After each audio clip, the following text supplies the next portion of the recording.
first segment today is this story from the Chicago Tribune. Headline reads, Document shows Chicago police development of new foot chase policy in wake of high-profile fatal police shootings by Jeremy Gorner and Ann Sweeney. Okay, now I'm going to read you, we're going to go over some of the content of this article, but I'm going to read you some quote, the main quote that I find just astonishing. Think about why this article was published. Okay? If you read the headline, they have documents that have content that are absolutely making up the new policy, or they have the new policy, right? So here's a quote from that story. Chicago Superintendent David Brown this week said he had a draft of a new policy in hand. The document obtained by the Tribune appears to contain possible elements of such a policy now under study. May contain elements possibly under study. So you don't have it. You have some document that was handed to you from someone internally, but you have no idea. You cannot confirm anything in the document you've been handed is in the actual policy that Brown has, that has been drawn up. You're kind of hoping it might be, maybe, who knows, kind of possible, sort of. What the hell are you doing? If you don't have the goods, don't publish the story. The maybe, possibly elements, no, bullshit. Don't publish the story. It's kind of ridiculous. Okay, but let's go to some of the content of what these guidelines may possibly, almost, sort of, maybe, praying it may be. Because it's not good. It's not good. The guidelines being studied essentially call for officers to make more careful decisions about chasing suspects, especially without backup, and only when they have legal justification to stop or arrest a person. Wait a minute. So you're telling me it's okay currently for officers to chase people that they don't have legal justification to stop or arrest? Because if you're making a rule that they have to have legal justification, it means currently they don't have to have legal justification to stop or arrest them, to pursue them on foot. Does that make any sense? The hell are they talking about? The next one.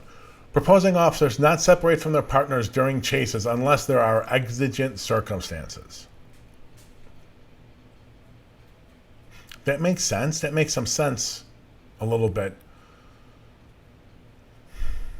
What are exigent circumstances? I don't understand. I don't think they know. But, okay, not the worst idea, but you got to remember, ladies and gentlemen, these things happen in seconds. How are they going to register all this? Next. Make attempts to contain those being pursued, to cordon off areas if possible with the help of additional police resources. Okay. So, what does that mean? I mean, I know they threw a bunch of words at you, but what does that actually mean? So, at the moment the person runs, you're supposed to stop and make a decision about whether or not you can use additional cars and additional officers to kind of cordon off an area. Okay? I don't think that's going to work, but hey, okay.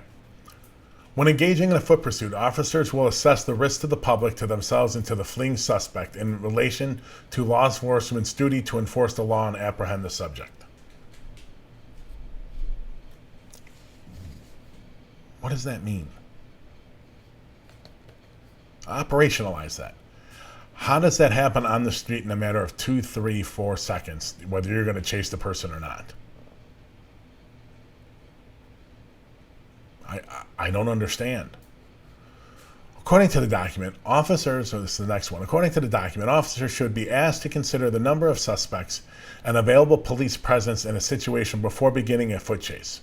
Whether the suspect is thought or known to be armed, the severity of the alleged crime committed, the availability of backup officers and radio communications, and the officer's familiarity with the area.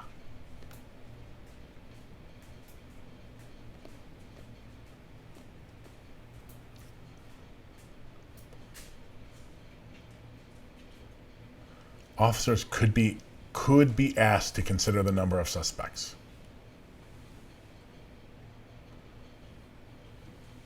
So you don't know if this is in the policy or they're going to change the policy. I don't really understand. Officers could be asked. This just means this was some document somewhere, and they have no idea. The reporters have no idea if this is actually in the policy, but damn, do they want to write about this and seem like they may possibly, maybe, sort of, kind of have an inside document. I agree the officer should look at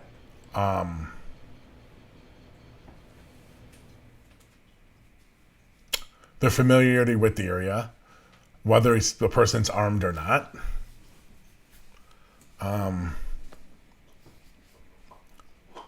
Interesting. We'll get to a couple more, and then I'm going to give you my real big feelings. Other factors include an assessment of whether the foot chase would occur in a residential, commercial, or school zone, weather conditions, lighting, time of day, and if the ground is unsteady, the document states.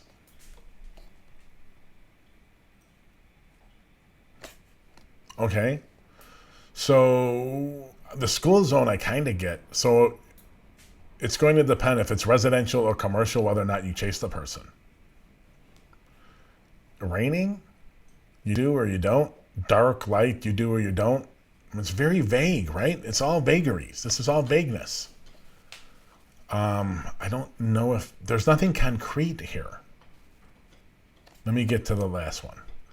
Police supervisor, meanwhile, should opt to order a foot chase stopped if they believe there's a safety risk to the officer and the public, according to the document. Supervisors should also respond to a scene where a foot chase results in an arrest or when containment tactics are needed to find a fleeing suspect. Okay. What I don't understand here is this is like what you would draw up, like if the CPD was sitting around, the CPD leaders were sitting around at a table spitballing things. These are some of the things they would come to. They would discuss. There's no doubt about it. So they're right there. But at the same time, they have to have more concrete things like this.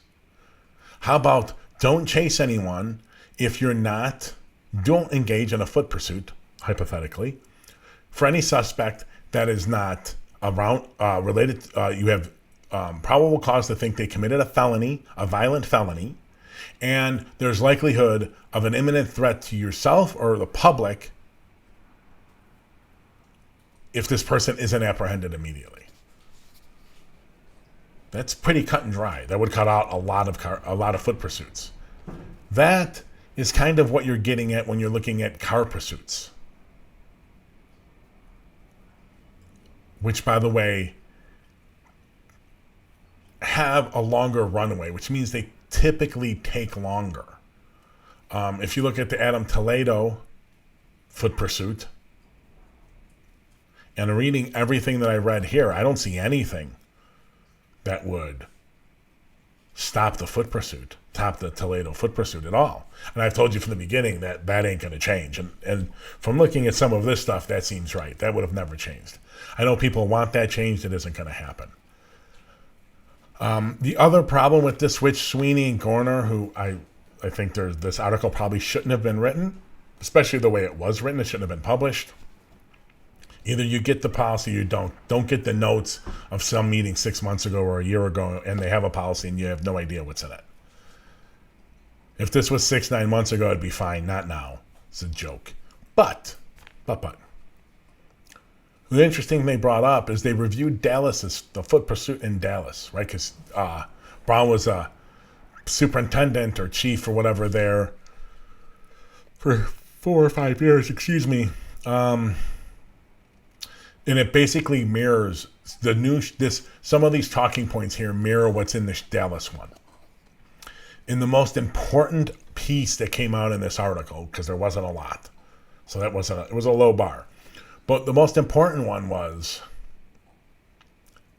there's no discipline related to officers who don't abide by the policy.